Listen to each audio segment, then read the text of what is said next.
When it comes to living life, there's a lot to overthink, but I don't ever have to overthink my water. I've been drinking Smart Water for years and truly love its pure, crisp taste. It's vapor distilled through a process inspired by clouds. I love chic branding, and Smart Water's sleek bottle shape makes it the perfect accessory for any day bag, workout tote, or backpack. Smart Water is the smart way to hydrate no matter what you have going on in your life. Life is full of choices. Smart Water is a simple one. Visit drinksmartwater.com to learn more. Hear that? Yeah, that's the sound of you relaxing, because now you're managing diabetes with the Freestyle Libre 3 system. You get to know your glucose levels and where it's headed. Manage your diabetes with more confidence with the Freestyle Libre 3 system. Ready to learn more about the #1 prescribed CGM in the U.S.? Visit freestylelibre.us to learn more. Based on retail sales data for patients' last filled prescription by manufacturer. Refer to the FLAIR NL4 study published in BMJ Open Diabetes Research and Care 2019. Safety info found at freestylelibre.us. Kroger brand products have the great taste you'll celebrate. That's why over 40 million people choose Kroger brand products, making them a true crowd pleaser. And with quality guaranteed, you'll love your choice or get your money back. Score Kroger brand products with savings you can cheer for and great taste you can't resist. Kroger, fresh for everyone. Hi, I'm Rodger Berman, without Rachel Zoe, and you're listening to Works for Us, where we talk to people about works for them in their relationships, and of course, what doesn't.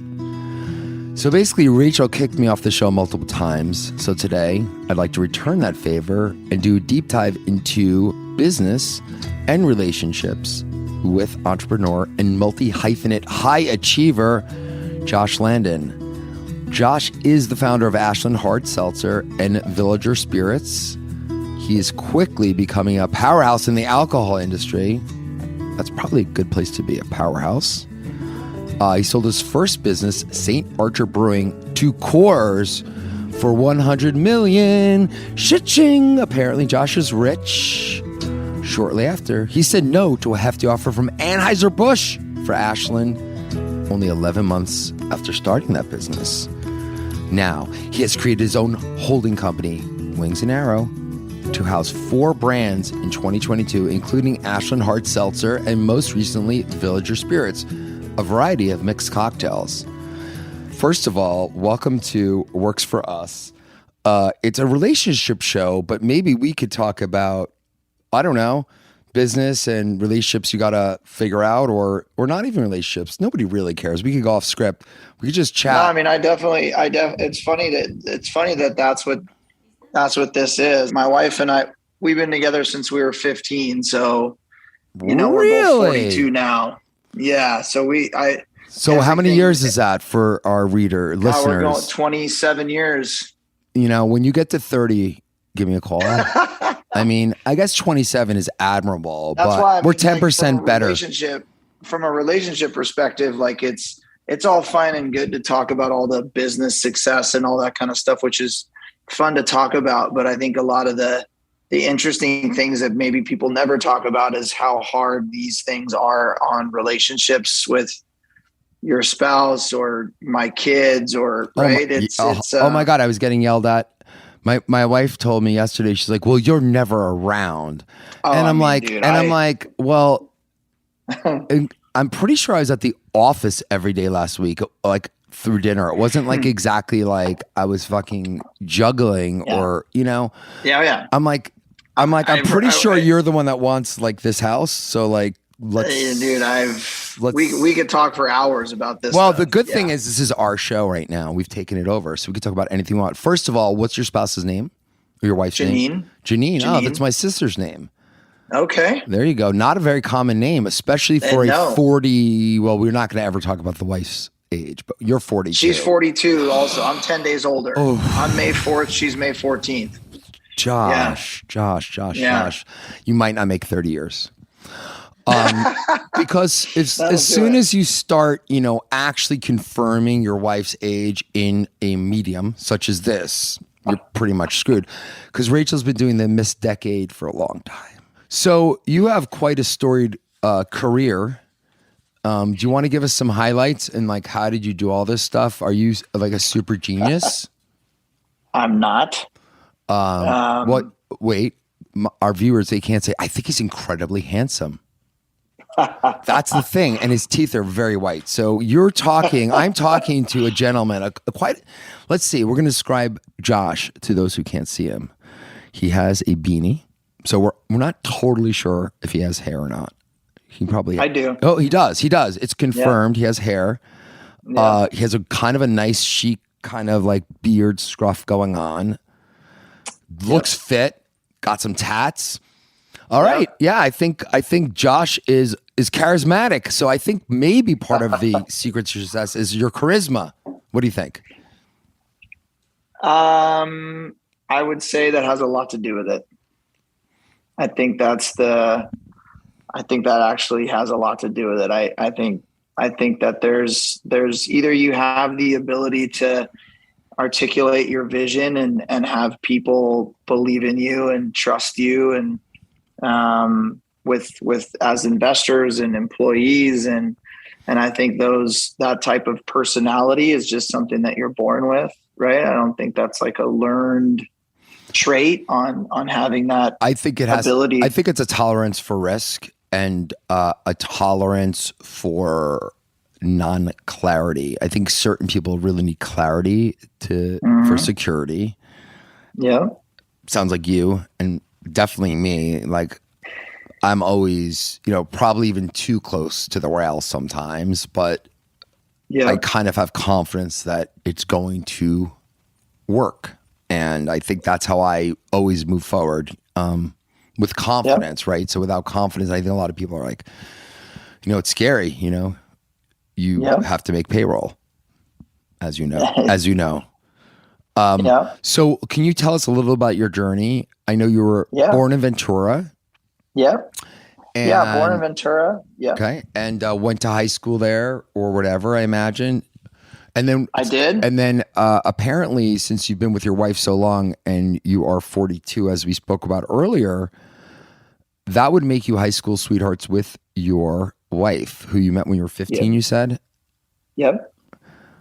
All right. So Janine. All true. Janine, the lovely Janine. So do you want to tell us a little about Janine and like how you fell in love, and also how at 15, like, are you Nostradamus? How did you know that she was the one for you?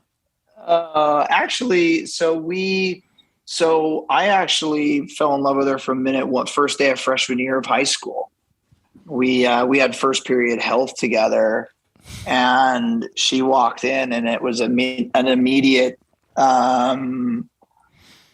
attraction. I mean, I still remember what she was wearing all those years ago now. So yep, it's amazing. We got a lot, so we've interviewed tons of people now at this point, and most of them like really long-term, a lot of them long-term relationships. And it always starts with, and I like to say this for everyone, you ever have someone that's like, a friend, and they're like going on a date.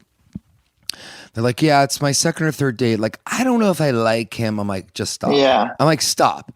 It either fucking hits you and you like want to be with her, or it doesn't. It's like you can't, or right? not. Or it's like it hurts that you're not, So it's like, come on, you'll feel it, right? Yeah, I knew right away. For her, not so much. It took a couple years. So you were a little creepy, just a little creepy. Yeah, I mean, like we got stalkery? into we got into the friend zone vibe, and then you never know if you can like. How do you turn the friend zone into the love zone? I've found that it's the best. That's how you create lasting ones. If you can't, I got a girlfriend, and she and Janine went, "Wait, what? You? I thought you were like in love with me," and I said, "Well, I mean, I was, and you weren't available. Yeah, you wanted." Yeah. So anyways, it worked out, and we kind of had a great high school. She was a cheerleader, and I played water polo, and that's where the broad shoulders come from. Yeah. Once you play water polo, you just doesn't it change your body? I swear to God, water polo. I'm still a swimmer and still surf. And so, I mean, the shoulders are not shrinking anytime soon. It's amazing. But I think, we had a great high school. And then when I left, I fell in love with surfing in high school. And ultimately fell in love with surf films. And before St. Archer, before I had the idea for St. Archer, I was a filmmaker for 12 years and making documentaries and directing music videos. And I was doing it, like I was a working filmmaker and supporting us. And I don't know what's harder is, being, creating these beverage businesses or like being a working filmmaker is fucking hard, man. Well, I think that the gig economy, personally, I once did a couple of real estate deals, and it's a similar thing. It's like you doing this whole project and then you got to go to your next one. And I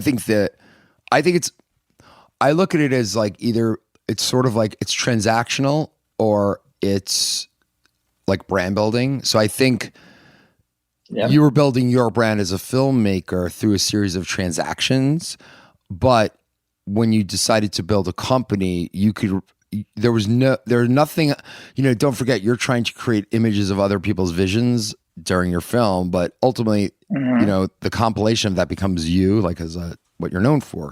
But with the business, and my guess is some of the reason why it was so successful is because in any business today, you have to be able to tell a really good narrative, and you obviously knew how to tell really good narratives and make them interesting. And so you use that to business. So, but I think like for me personally, I used to be an investment banker, and you can make a lot of dough being an investment banker, but it's transactional. Like at the end of the day, you're like, I did 7 deals and I made this much in fees.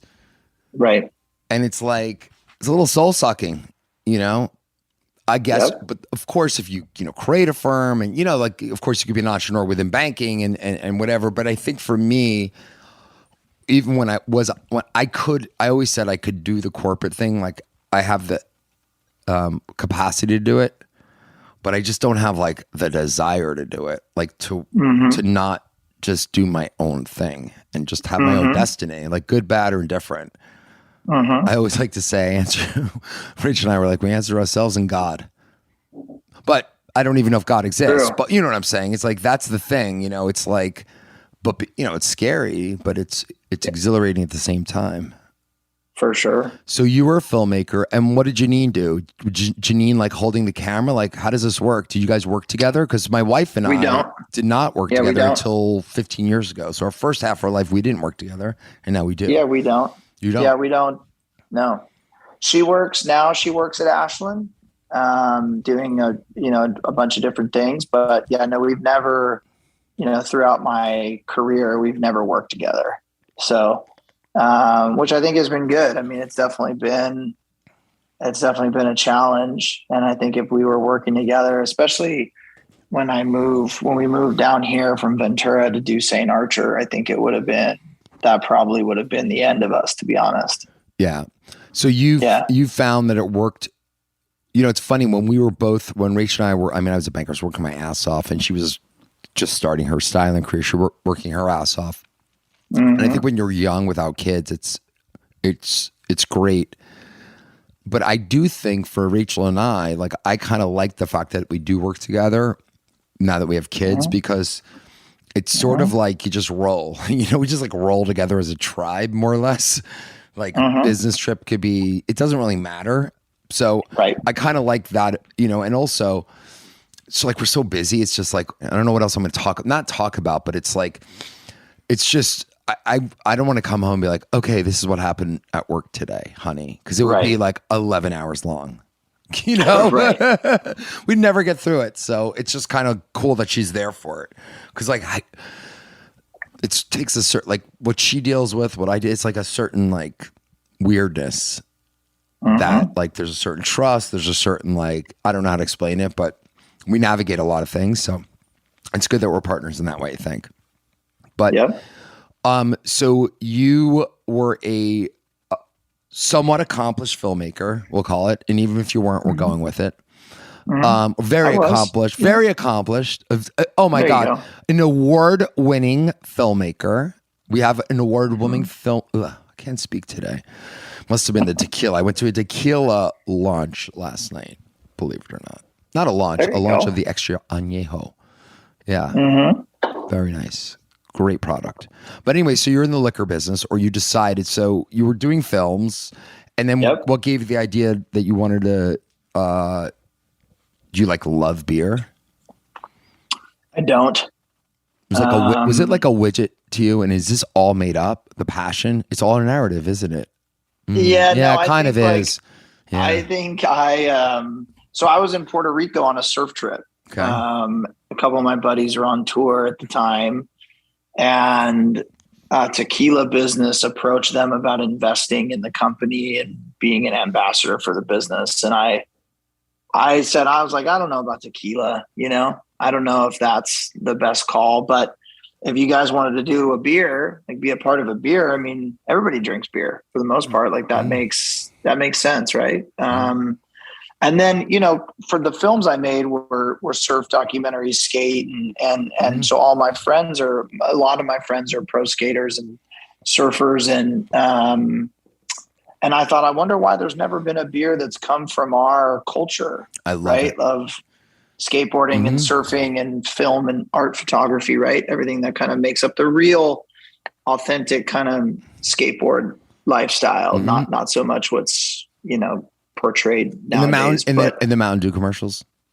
Yeah, that's all fucking garbage, right? So I think I was like, why not a beer? It's like the one thing all of us drink, and I knew I could bring everybody together. And I think my passion was really, it's fun to drink with my friends and family, but really I think my passion was in building brands, not so much anything else. Yep. And I just kind of picked craft beer. We were drinking craft beer at the time. Like none of us were like diehard fans. It was just what we were drinking. Did you have partners with you? Like a couple of these buddies, were they part of this situation or? Yeah. They were like, how did it work? So, because I do want to understand the business, like how it happened, how it came to be. Yeah. So did you have business training, like, or did you just figuring it out on the fly? And how was that? I didn't go to college. I was a horrible student, didn't go to college. Just started becoming a filmmaker. By the way, this company that we invested in, which is probably one of the most amazing, most valuable companies being created, dropped out of high school. Yeah, Smartest kid I know. Yeah, it was like smarter than the high school, so it's like makes sense. He's like, I'm out of here. Yeah, literally. I was a horrible student, but for me, Paul Rodriguez, who's a pro skater from Los Angeles, and Mikey Taylor, who's a pro skater from LA. They were at the time, Paul was the face of Nike and Mikey was the face of DC. And, they put money into the business before I did a capital raise, which I didn't know what a capital raise was, but kind of like, when I had the idea, I went home and told Janine that we were moving to San Diego and I'm going to do St. Archer. By the way, that's so manly of you. You just got home and you said, yo, babe, first is my dinner on the table. Second, we're moving to San Diego and you got nothing to say about it. I could just imagine. Thank God for me. I wish it was like that cool and manly. It definitely wasn't, but I think, she, my daughter was 3.5 and my oldest son was 6 months at the time. And Janine was supportive and found us a place to live. And by the way, all that she said, honestly, time and time again, I've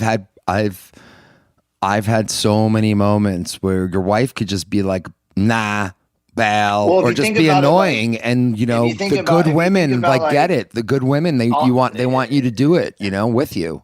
It's amazing. Yeah. If you think about like a lot of, dreams kind of die with people's spouses. Yep. Right. Like so many of mine have died. I've only been able to realize like 3 to 4% I figured out, but I'm living for that 3 or 4%. Yeah. That's a good percentage. You'll take it. My brain's pretty active, so I will take that. But I think, for me, it was, that was a big deal. I think a lot of women or men in that situation, whoever's kind of the one doing the entrepreneurship in the family, or even wanting to start a business, you're not an entrepreneur, you just want to start a business, right? There's a big difference. Yep. And I also, do you feel like I find there's always two different people, whenever I talk to like a new business idea or whatever, there are people that like want to help you like think through it and like figure it out. And then there are the people that want you to tell you why it won't work. And everybody, and you know what it is? It's so funny. I feel like probably, I imagine that people are telling you like, oh, that's crazy, or you don't know anything about business or whatever, right? The usual shit. Of course, yeah. And what's funny is what I found, which is like, it's 80% of it is like, you started it. You know what I mean? It's like, actually, I incorporated the business. So now I'm doing it. And I'm kind of smart and resourceful. And like from this day forward, I'm going to kind of figure it out. And you'd be surprised at how many people just either don't have the confidence. Like they'll be like even I have this business now and like I have some partners. And it's funny because, you know, I'm kind of, I've been there, like fucking payroll, you know, the whole thing, funding, you know, gritty shit.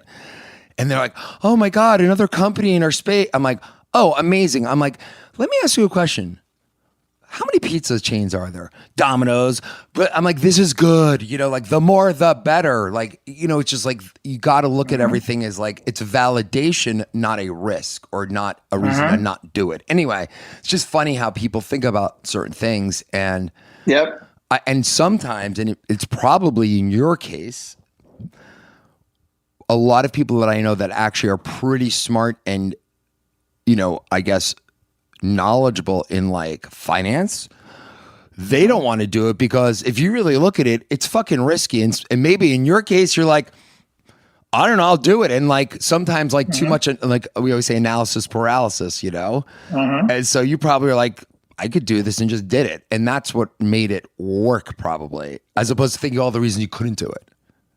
Yeah. I mean, I think if you think like that, you're probably an employee, not so much a business owner or an entrepreneur, right? Yeah, but I think that's where a lot of people go wrong is I think people want to say they're an entrepreneur because it's like a sexy thing to say, that the media has created this like, you know, perception of what that is, when really, you know, most people are not, which is fine.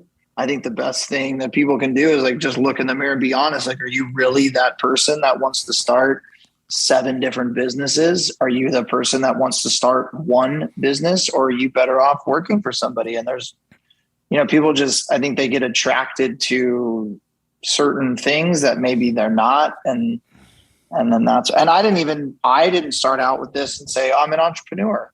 I didn't even really know that, and wasn't even really comfortable even saying that about myself until I sold St. Archer to Coors, left Coors, and have started, you know, 6 businesses since, right? Then it's, well, now it's sort of, it's sort of, that's who you are. That's who you, like, if you do it once, you might've just done it. Then you become like, oh, I'm a serial entrepreneur. What does that mean? More so like if you do it once and then you just like stay there, right? Which is, I have, you know, plenty of friends that have sold businesses and they just work there for 20 more years or 10 more years, or that's who they are. Like they founded this one business. They've been working there for whatever they did, I don't know, 10 years ago or so. And they're both still there. And, amazing. You know, I can think of a lot of folks like that. That just wasn't for me, right? That wasn't for me. These days, it can be hard to find and hire the right candidates for your small business. That's why LinkedIn Jobs made it easier to find the people you want to talk to, faster and for free. I can say from experience that it is such a good feeling when you interview someone who really feels like they're a good fit for your team. And on the other side of the coin, it's the worst feeling ever when you know that the interview you're having is just not going anywhere. LinkedIn Jobs will help you find so many good candidates that you'll have a hard time choosing between them. And let me tell you, that's a good problem to have. Create a free job post in minutes on LinkedIn Jobs to reach your network and beyond to the world's largest professional network of over 770 million people. That's a lot of people. Focus on candidates with just the right skills and experience and use screening questions to get your role in front of only the most qualified. Then use the simple tools on LinkedIn Jobs to quickly filter and prioritize who you'd like to interview and hire. It's why small businesses rate LinkedIn Jobs #1 in delivering quality hires versus leading competitors. LinkedIn Jobs helps you find the candidates you want to talk to faster. Simple as that. Did you know every week nearly 40 million job seekers visit LinkedIn? That's a lot of people. Post your job for free at linkedin.com/Zoe. That's ZOE. That's linkedin.com/Zoe to post your job for free. Terms and conditions do apply. I think you're a creative person. So listen, what I found is it's sort of, I don't want to say, because I got to be careful because focus is something that I need to always have in the back of my brain, just how I operate. But yeah, I mean, for me, and I think it has to do with the fact that this is how, like, I used to be a banker, right? So what is a banker? A banker is literally, you're running like 3 potential deals, 4, 2 deals that are close to closing, 4 that are in the middle of God knows where, you know what I mean? And you're just always like, so I think I was maybe taught to think horizontally, and I find people think horizontally or vertically. I have a pretty good ability to do vertical when I need to, and then horizontal when I need to. So I think it's almost like navigation if you think about it directionally. And but because of that, it's like if I look around what we have, and we have 2 venture funds, we have 3 operating companies, and then we have a capital, private equity that we own like 3 other pieces of company. And it's like, plus we have Rachel, we have this podcast, we have a lot going on, but in a weird way, it's sort of what I do. I think if I had one business, I would be like bored. I don't know. I think it's, for me, it's like, and also what's interesting, I think what you were saying earlier is like people starting businesses. I find that there are people that start businesses because I see everyone else doing it. And it's sort of like, wait, it's like putting together a puzzle. And I see, but that may or may not be for the right reason. Right. And and I always find like this whole venture thing is really an accident. It's not an accident. I've always done it. I've always loved it. And because I've loved it, I'm kind of good at it. And because I'm good at it, now people want to do it with me. It's like, it makes sense, right? But I didn't wake up one day and be like, oh, I want to be a venture capitalist. And even today, I wouldn't describe myself that way.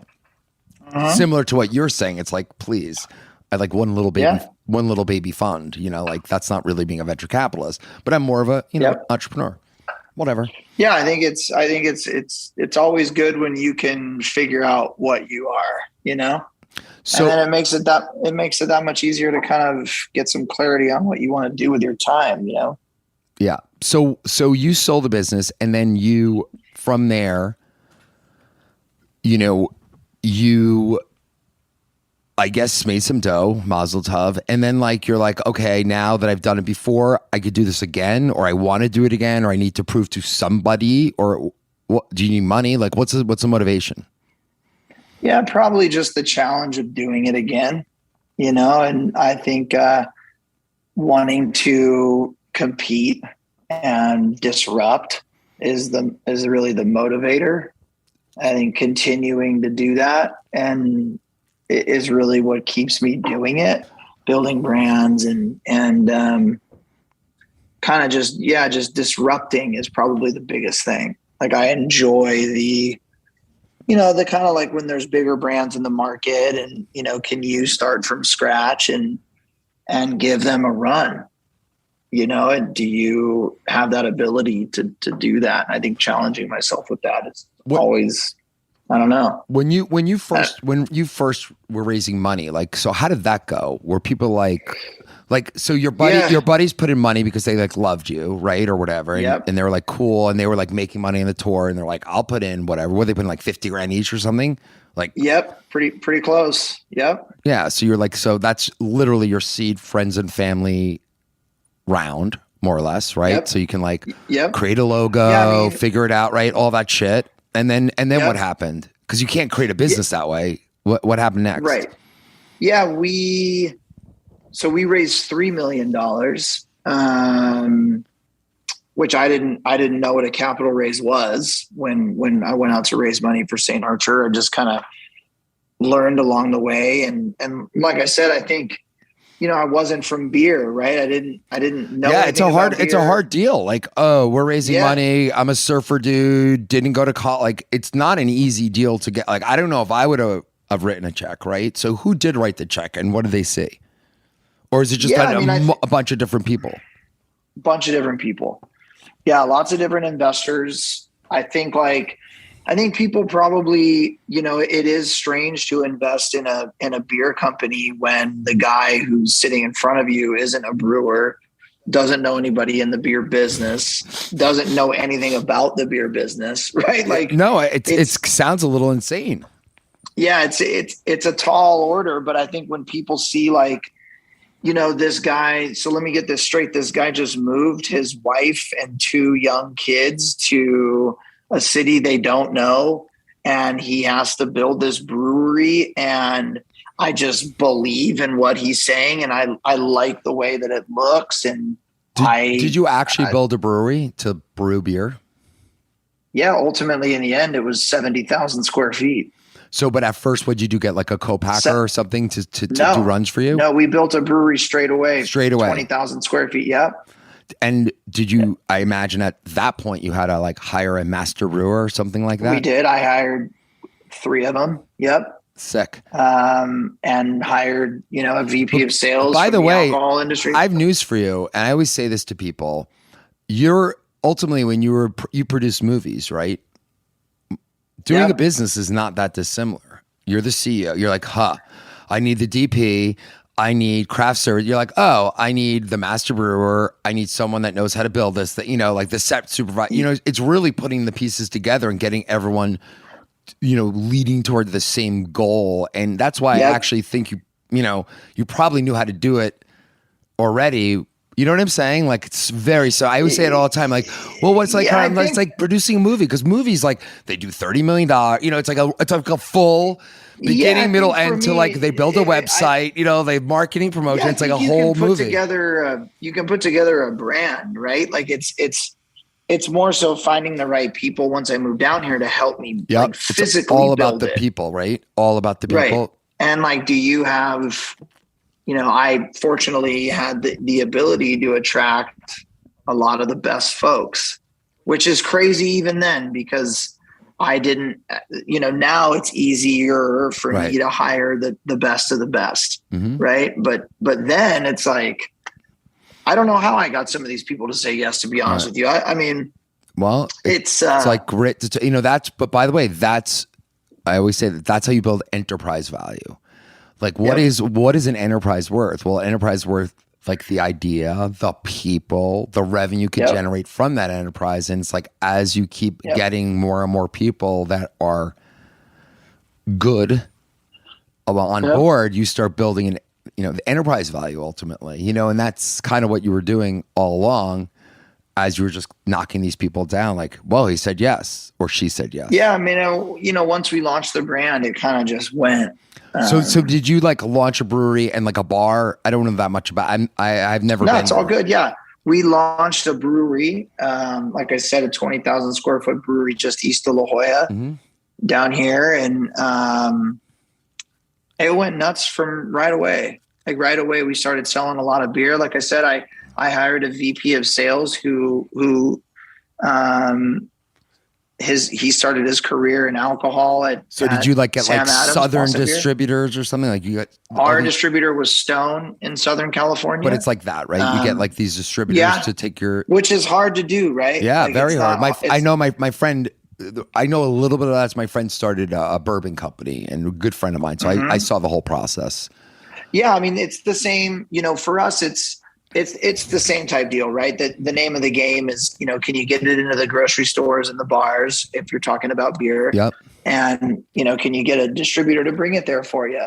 And I think. And were you selling, was there a bar at the place? Like, was there also like. Tasting room. Yeah. Tasting room. Yeah. There was a tasting room there, which did well.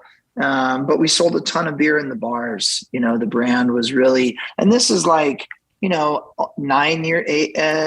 is like when, ago. And also, and I don't know much about the business, but I imagine like craft brewing had its run, and now that's why you're in this hard seltzer business, which is certainly having its run, right? So less caloric or whatever.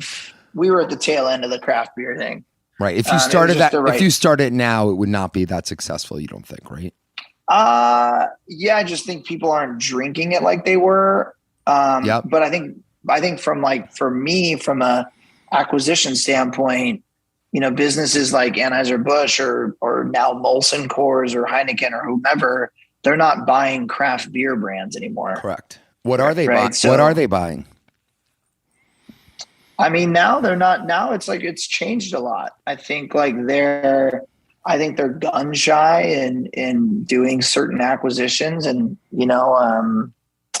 I think that, they spent, especially Budweiser, they spent a ton of money buying all those craft breweries, and some work out, some don't. I'm not sure how much money they make off them. And I think didn't one of them buy Boston lot? Wasn't the big one? Didn't someone buy Boston Brewing Company, which was like the biggest independent once upon a time, if I remember? Anyway, they went public. Oh, they went public. But the biggest one was Ballast Point in San Diego. They sold to Constellation for $1 billion about 6 years ago, nice. 5-6 years ago. And then just recently, about a year ago, Constellation sold the business to a group of guys from Chicago for $40 million. They took a $960 million bath on that. Yikes. Yeah. Ooh. So time to get out of the craft brewing business. So what do you do after that? Like, so you're like, okay, what's my next gig? Or like, what's hot? Yeah, is that what you were like? What's hot? And then you were like, what's hot? I was there. I tried to stay there. Right. Mm-hmm. And then I founded a couple more, founded an alcohol distribution business, and then founded another brewery here in town. And then ultimately, started Ashland, had the idea for Ashland in 2019. And then launched that. And what's Ashland for everyone who doesn't know? Hard seltzer. Hard seltzer. So what is hard seltzer? Because I'm a little confused. What exactly is it? It's like seltzer and then you infuse it with alcohol, more or less? Nah, it's like based. So ours is, some of them are malt based, right? But ours is fermented sugar, right? So you're fermenting the sugar, which turns into alcohol, right? And then the alcohol eats all the sugar. And then it's basically like ours is like a LaCroix with 5% alcohol, right? There's nothing really in it. There's an essence of flavor. But it's, there's not much to it.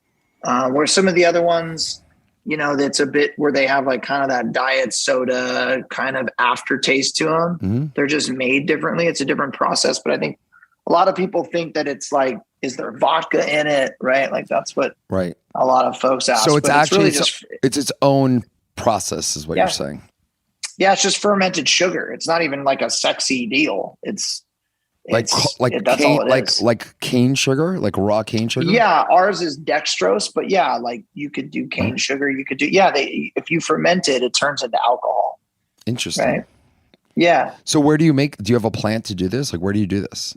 We co-pack it. So we co-pack it in 3 different facilities, 2 in California, 1 in Oregon. And then Villager Spirits, our canned cocktail business, I make here in San Diego. So what's a canned cocktail? Why don't I have some? It's like exactly like a Mai Tai in a can. Oh my God. And again, I repeat, why don't I have some?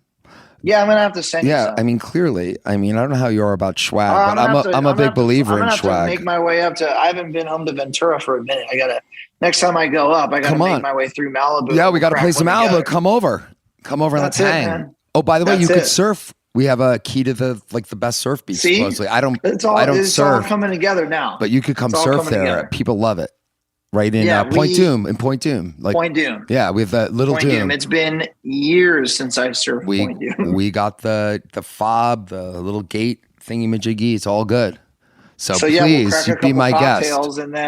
And then we'll and then I'll watch you surf. It's going to be amazing. I like that. Listen, I'm an excellent supportive. I'm an athletic supporter, and you are. I know it's the oldest joke of all time, but I just had to say it because I'm immature. And yeah, and you should come, and then I'll like make sure there's like snacks, beverages, like towels, like I love it. even like I might even go so far as like portable heater. You know, I'm like crazy that way. Comfort is paramount. You are the best host. I really am. I like giving more than receiving.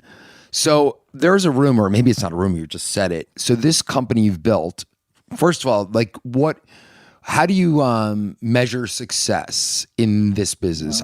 It's like cases sold, right? Is sort of like a number I hear a lot. Is that what you're thinking? Like how do you value your company? No. Okay, so tell us what. Yes. In terms of like monetary value, yeah. Cases. That's sold. how you. That's how you'd say. You're doing X amount of cases. You're doing $20 million in business, and then it's just a multiplier on that, right? Nothing revolutionary. Mm-hmm. Where with beer, it was barrels, right? Gotcha. And then a multiplier on that, also not rocket science. So for me, not so much. Like, I think the definition of success for me is just winning until the competition knows, whether they admit it or not, that you beat them. Nice. And so that's why rumors you were offered already to sell this company, you said no. Is that true? Correct. Yeah. And that's because you're a masochist? Yeah, it just wasn't the right time. I think maybe I went through it with Coors. And at the end of the day, it didn't work out with Coors because I wanted to win more than they did. Mm-hmm. And they didn't go as fast as I like to go. And it just wasn't the same. Yeah. Right. All the things that they said when it was just it's shocking. Actually, we sold our business, the Zoe Report, media business that Rachel and I started, to this company, Bustle Digital Group. And Zoe Report? What is that? The Zoe Report. Was it like your wife did that? So we did a show and a lot of people knew about it. And then I'm like, well, gee, Rach, because I was an investment banker and then I started a digital media business that I sold. Okay. And then I moved here. And then I started a business with another partner, my friend Neil, and we started a business. It's called Recognition Media, and we bought the Webby Awards, the Telly Awards, and all these awards. Is Neil the Eagles fan? Yes, Neil. Yeah, Neil's actually the CEO of Dash, which is owned by IAC. They just bought Meredith. He just bought a $2.7 billion company. Well, he and I need to catch up about the birds sometime soon. For sure. I like that. You would love him. I like that. He's the best. But anyway, so Neil and I started that company. Okay. And then we still had that company until we sold it last year, actually. But we stopped working. Like he worked at IAC for Barry Diller. And then I started a business with my lovely wife. And the reason why I started the business is like full circle. Yeah, well, I mean, I know it sounds really weird, but I'm like, okay, Rach, all these people apparently like you.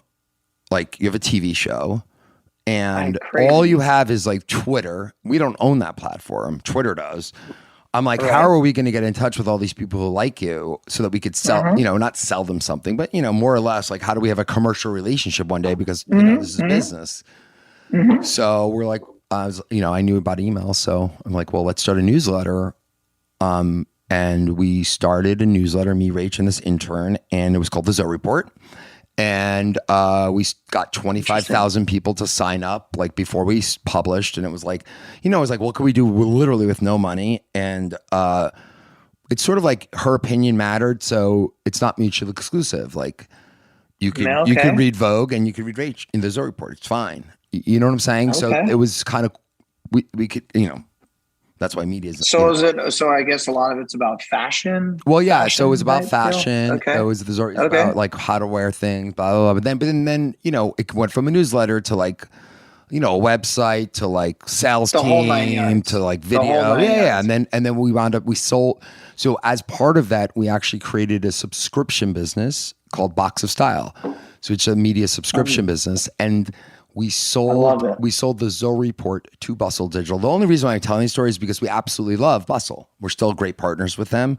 Rachel's still editor at large. So it's interesting because I was a banker. Congrats I've to you sold guys. so many companies. What a great story. Thank you. I can come on and I get a story. I mean, it's amazing. It's all right. I had no idea. It's awesome. Yeah, so that's what we did. So now what we did is we took Box of Style and we rebranded it because we want people basically, and we rebranded our Cure Tour, and the idea is to curate a woman's life. So we have a subscription membership for all women called Cure Tour. It's kind of steeped in shopping, and we have a whole online marketplace, and it's a lot of fun. So anyway, so that's our business, one of our businesses. And the only reason why I said that is because if you do sell to the right partner, it could really go well. It could work out. Yeah, I mean, since we've sold the business, they've tripled the size of it. That's great. And people love it, and it's only helped our brand. That's the ideal. It doesn't happen. I'm saying that because it didn't happen with you. It didn't happen with my friend. He's sold 3. It never happens. So I'm happy to say that it did happen. It does. It does clearly, apparently. So that was nice. I think that's why maybe with it just wasn't the right time. Maybe because I'd been through it and I knew what to kind of look out for and what to ask. And you've been in that road before. The funny thing is I think if I had sold St. Archer to Anheuser-Busch, I actually think I'd still be there. Yeah. Like everyone that have sold alcohol businesses, I know quite a few of them to Anheuser-Busch. They all have these great positive experiences and they're all still there. Wow. So I think, if I had done it with them and then St. Archer actually turned into this national brand, then I think that was the plan. Yep. I don't think I would have left. Yeah, it's interesting. By the way, it's such an important lesson because listen, we've had great partners like Bustle. We've had crappy partners, and there's no amount of like the contract. Like contracts don't mean shit. It's like if you don't align like motivationally, it's over. or it's just not going to work. No. If you have to refer to a contract, it ain't ever going to work. And what I also found, and tell me if this was your experience, was it an easy or hard deal to get done? St. Archer was easy. Okay. Interesting. Yeah. Because typically I find that deals are very hard to get done. There's a reason because it shouldn't get done. Yeah. St. Archer was easy. Budweiser, that was a long process. And it's true. Time kills all deals, right? Yep. Time kills deals. It just it's so true. People get deal fatigue, They do. Yep. And then you start thinking. You're too like, much. Well, maybe because most deals don't work out, so you kind of want to get that, like, it's almost like dating. You want to get like that moment where it's like, wow, we could be together forever. Let's get married, and that's when you need to hit it. And that's when you need to just like jump into the deep end. Yep. I'm saying you got to hit it. But when you have time to think, hey, maybe this is a bad idea. Mm-hmm. Maybe this isn't the best idea. That's where the time kills all deals. Maybe we shouldn't wire $100 million to this person. Right. They start smartening up. But I think I think in the end, I think Anheuser-Busch would have been, they would have been great. It just wasn't the right time. Could I ask you a question? It wasn't the right time. So now I'm going to ask you, now that I know you well, I want to ask more personal. So we get it. Yeah, ask away. We get it. You're a surfer that made good and you're obviously really smart, but you didn't like school, but like that's because school wasn't really using the right part of your brain. Right. So it makes total sense. Could we talk about a few things? So you moved to San Diego. You obviously didn't have a lot of dough at that point, right? I imagine you were like scrappy, right? You're starting a business. You moved your family, 2 young kids, fucking expensive. Yeah. And then your wife is supportive. You have this amazing success. How has it changed you? Like, are you different? Are you fancier? Like, you know what I'm trying to say? Do like your friends that aren't as successful, are they kind of like, oh, he's a sellout? Like, tell me about that. And do you have any like guilt or like feelings of weirdness? That's what I want to know. Let's see. First, has it changed you? No. Maybe, you know what? It's maybe made me a little bit more reserved. Or maybe some folks, when they have something like that happen, you have some money and you probably get some more attention. Mm-hmm. Right. And then I think a lot of people go out and like, the attention becomes kind of addicting and they want to go find it, whether it's like whatever it is. Right. For me, I went the other way where I was more comfortable just at home with Janine and the kids. Mm-hmm. I'm an outgoing, warm person, just in general, Mm-hmm. but I only really have a small group of friends, and that's kind of that. I think like, did we buy a nice house? Yes. Yeah, Do we that have was my nice next cars? question. Yep. Did you, Yep. were you like, okay, time to upgrade Yeah. the manse? Yeah. Nice. Yeah. We had never owned a home before. Right. So we bought a house, and I love cars, and you know, we have a very nice life. Right. You know what I mean? That's you know, the story where like, yeah, we still drive the same truck, and we still Right. I don't. Right. You know.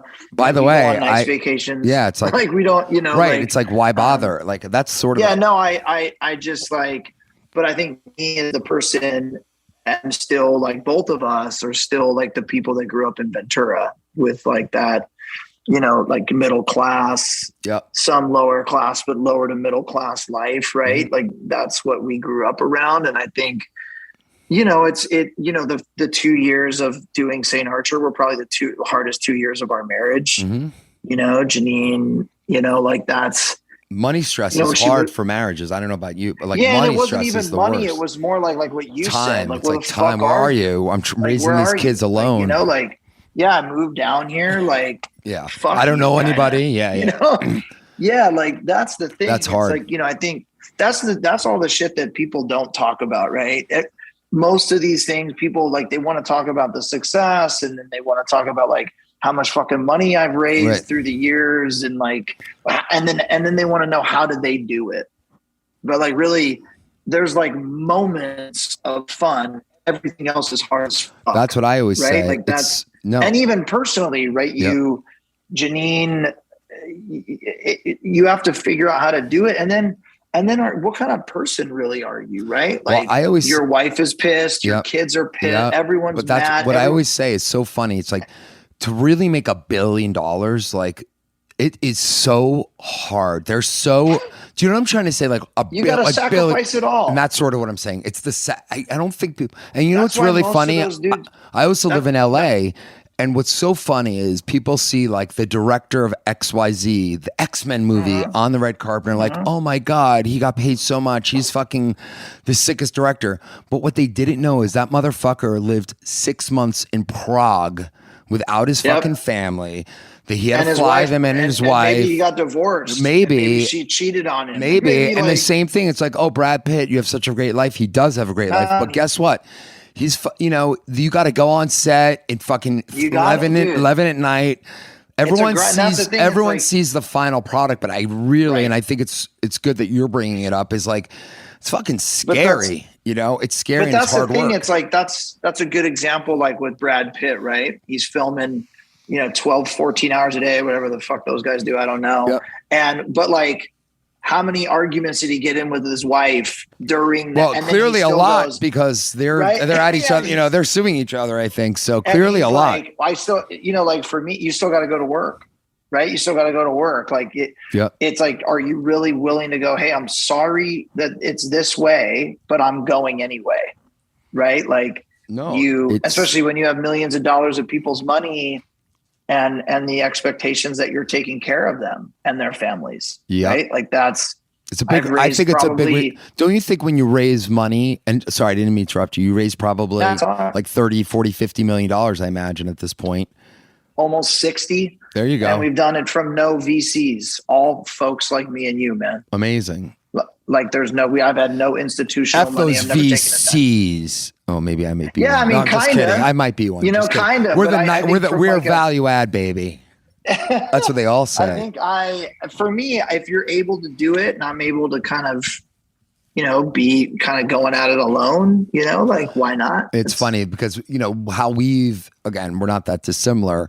We're always a little bit unique and not necessarily like fit the normal pattern of like a VC funded business. For sure. So I could tell. So we've also like, our business has been funded from like people I know over the years, banker friend, like, you know, $1 million here and that kind of stuff. And, you know, you got to pay up for it a little bit, you know, it's not market deals, but it gives you that flexibility and freedom, like you were that we both, I think, yearn for. And I also believe that, well, anyway, I do believe, listen, I have a lot of friends that are VCs and they do add a lot of value and they are really good investors. So it's like, I don't think it's like one size fits all, to be honest, but I do see a lot, sort of like what you were saying. I have so many entrepreneur friends that are with certain companies and they can't stop saying good enough things about them, right? And then I have some that are like, fuck, they're such pains in the asses. All they do is ask us to report, all day, and this douchebag doesn't even know the business. You just got to find the right one. So you just got to find the right one. It goes back to partnership. Are you aligned? Yep. And I also think what's weird is like sometimes, and I always say this, and maybe I think people forget about how important it is to build a relationship over time. I think like, for instance, like when you were going out to raise money, and it sounds like you still are going out to like, people, now they're just richer people or people that have sold businesses also. And I'm doing it literally right now. Yeah. Like you're like, right. And you'll be like, probably send me a deck after and whatever. Right. I'll send you a deck. You send me mine anyway. But the point is I think that by doing that way, it's somewhat harder. You do feel, don't forget, these aren't necessarily professional investors. So there is a bit more of, I think, like a fiduciary duty, if you will. Like the big boys know what they're getting involved with, and it's part of a formula. And that's why they ask for whatever. And that's why it's, it's it's a template, they've done it enough that they know. And it's great for certain businesses, for sure. And for the ones that might not look, feel, or whatever the same. And honestly, like we sold that business, funded the sale. We used the sale to fund the other bit. We just, it all rolls. But what's interesting, I think other people also don't believe this, but I always like to use this example. Well, maybe this isn't a good example, but even Mark Zuckerberg, although he has super voting shares, so he's not the best example. But everybody's accountable to somebody. Yeah. So if you want to make money, you have to be accountable to somebody, whoever that somebody is. And then the question is, how much freedom, flexibility can you get from that accountability? And what's the trade-off you're willing to do for that accountability? And it's like, again, I think the misperception is like, oh, they have a business. Or, oh, that public company, that dude's amazing. Well, guess what? He still has to show up 4 times a year, report earnings, and go on those earnings calls and get his ass eviscerated. And if he doesn't say if there's not the right tonality in the forecast, their stock drops and they lost 200 million in market cap and people are pissed.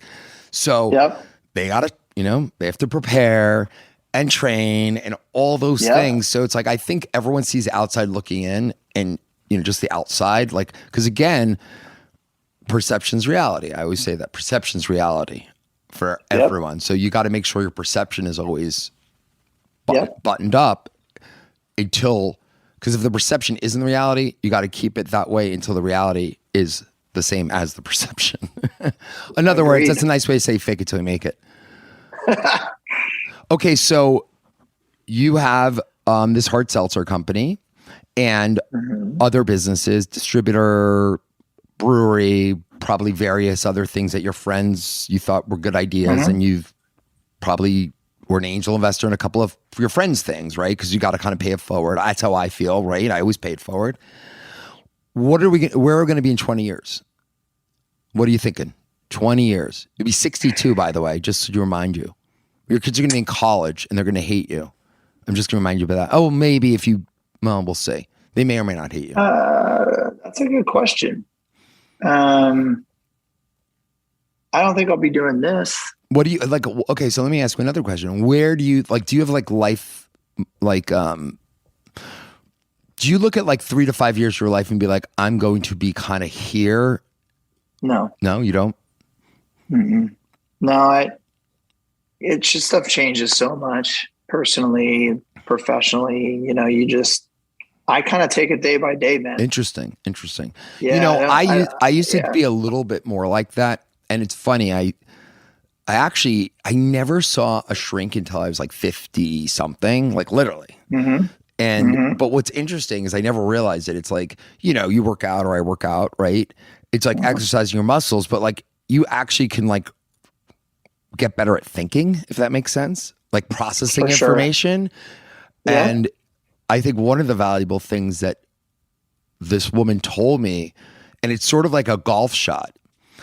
You envision like where the ball's going. And then if you can envision that, then it's like you're subconsciously, like everything kind of marches through that. And I literally sat down, I'm like, I want to do this. And literally it's kind of playing out that way.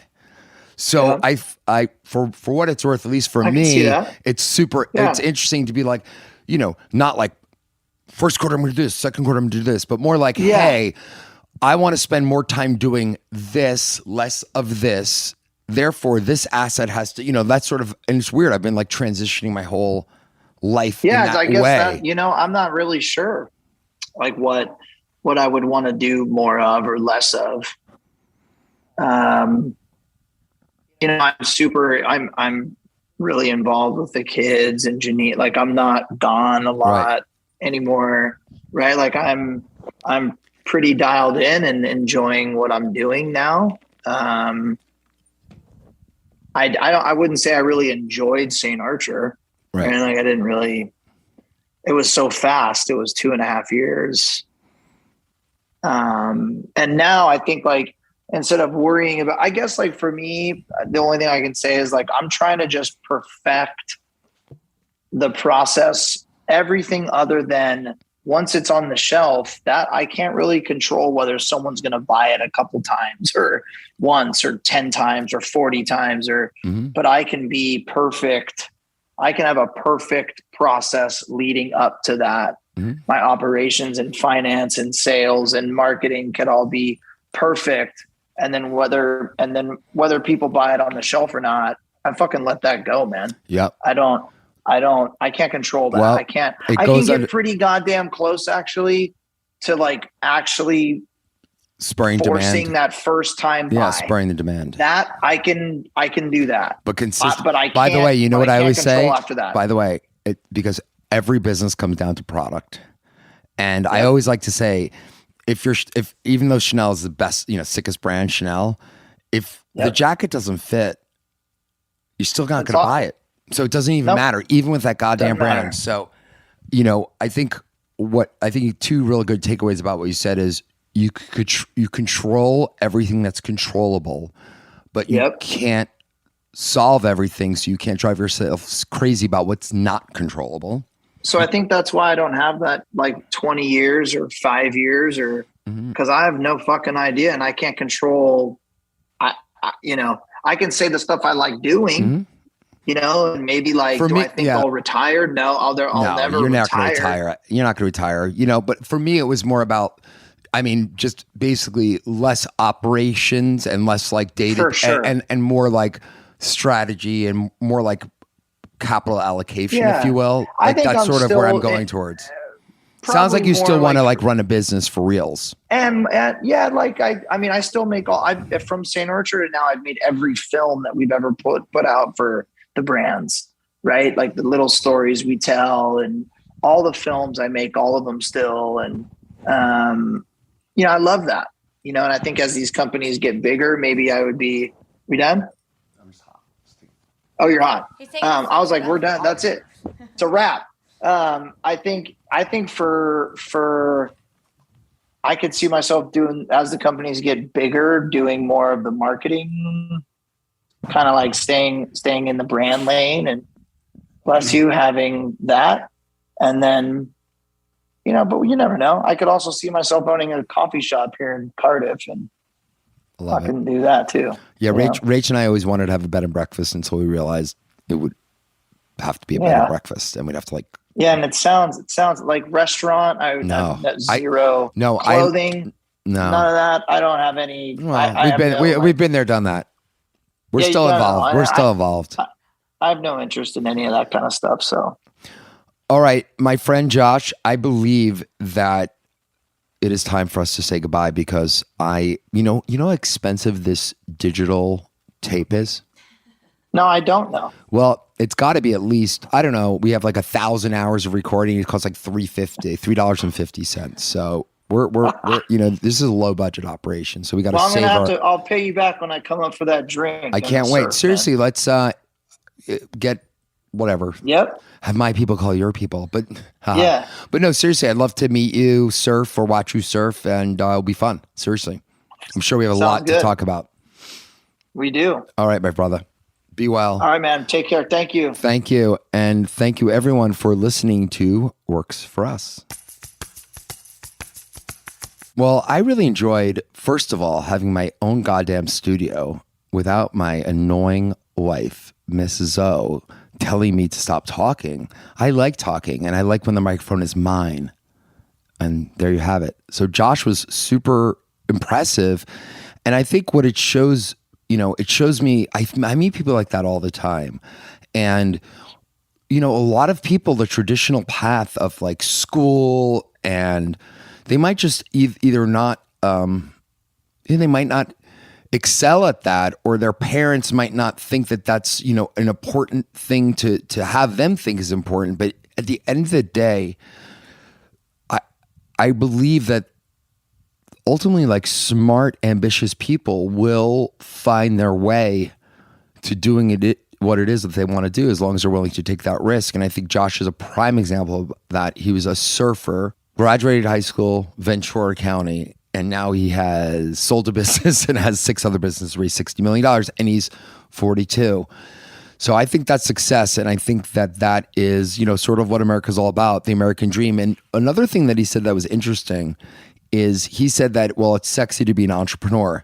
It's funny. I don't really find that so much. Maybe today more and more.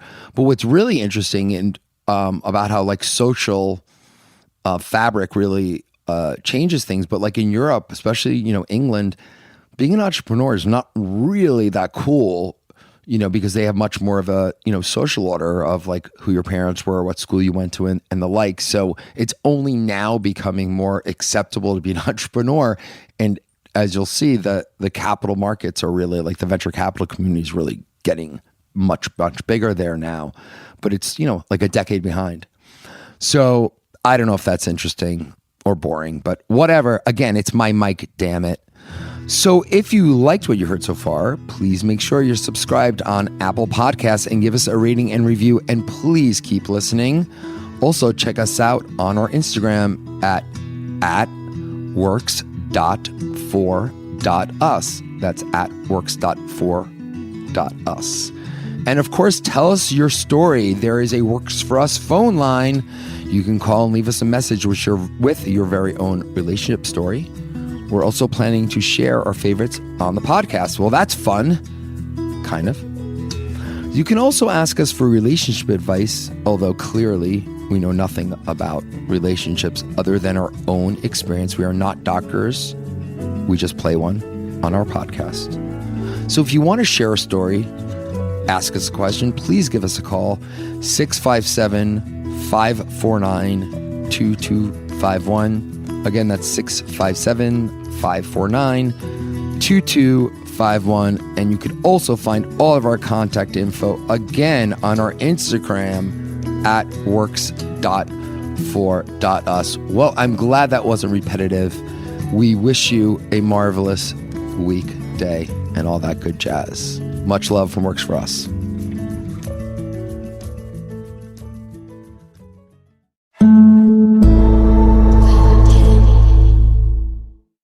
Am I doing the right thing with my finances? Am I saving enough? Can I buy a house? Am I paying too much in taxes? Will I be able to retire? Putting a financial plan together feels impossible. What if I told you there was another way? Take Facet's free financial wellness quiz to get your score and a snapshot of your current financial health. Visit facet.com now and discover your financial wellness score today. That's FACET.com. This ad is sponsored by Facet. Facet Wealth Incorporated is an SEC registered investment advisor. This is not an offer to buy or sell securities, nor is it investment, legal, or tax advice.